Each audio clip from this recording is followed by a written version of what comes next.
the goalposts continue to shift. They shift because of Adam Schiff and Nancy Pelosi. Nancy Pelosi said today that she wants truth and the Constitution fulfilled. So let's talk about truth. Adam Schiff said he had testimony in plain sight involving Russian collusion with the Trump campaign. Except when Bob Mueller, who had a lot more information and a lot more resources, did his investigation, nothing. No collusion, no conspiracy on the Russia probe. Nothing.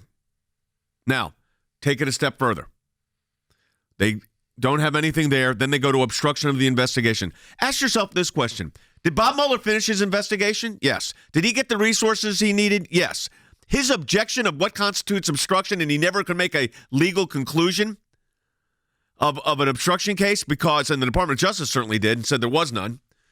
But think about what he was doing. People were exercising constitutional privilege. Even then, the irregularities of Bob Mueller's own investigation sabotaged his entire report.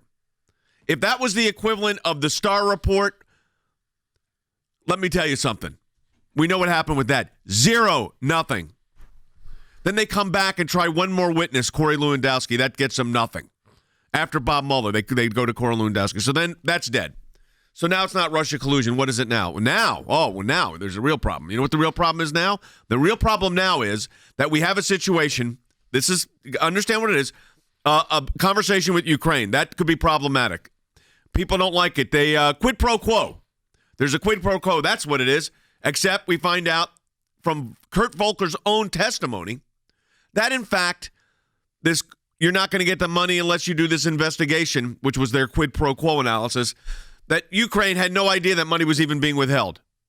So then, it's not that. That's not the quid pro quo now. Now the quid pro quo is maybe they wouldn't have a meeting if they didn't do the investigation with the president. Okay. That's the latest goalpost shift. Then Adam Schiff. Let's talk about that for a moment. Nancy Pelosi says truth in the Constitution. They're shredding the Constitution. Truth in the Constitution. I'll give you truth in the Constitution. Adam Schiff said on national TV that he had no conversations, nor did his staff, with the whistleblower number one. Remember whistleblower number one? Most people have forgotten about whistleblower number one. And then he has to admit that he did. This is the chairman of the committee. Irregularities, pattern and practice of irregularities. So whistleblower number one, out the door.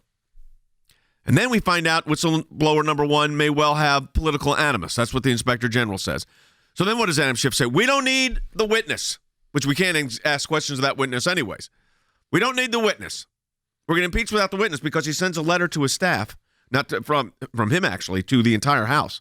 We will consider defiance of subpoenas as evidence of the president's efforts to obstruct the impeachment inquiry, and we may also use that obstruction as additional evidence of the wrongfulness of the president's underlying misconduct.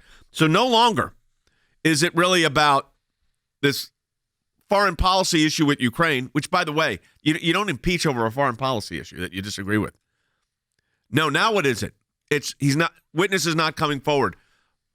The White House is exercising its constitutional privileges, executive privileges, attorney-client privilege, whatever it might be.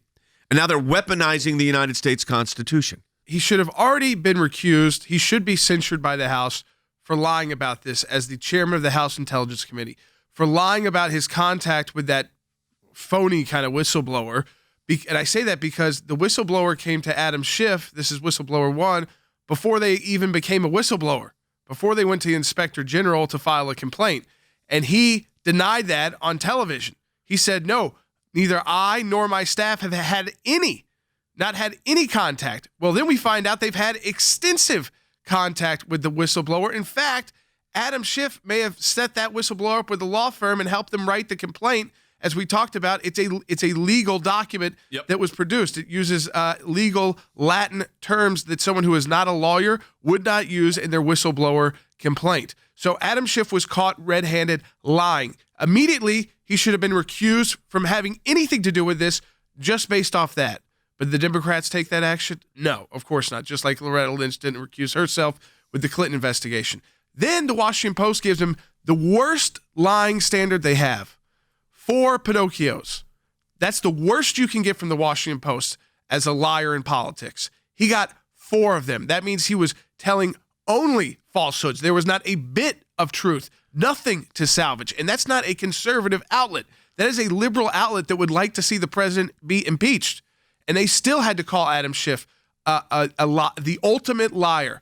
And that phony conversation that he created. This is important. Let me tell you something, folks. That was not to be funny. As he tried to say, all right, I was just trying to be kind of funny and try to boil it down.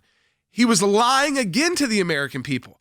He made up a conversation that didn't exist, knowing that the news would play it live, which they did, and then later on television broadcast that Americans would see, when most Americans would not have time in their day to read the official transcript of the phone call readout that was produced, so that you'd think the President of the United States actually made those kind of incriminating and ridiculous remarks to the Ukrainian president. They were all fake.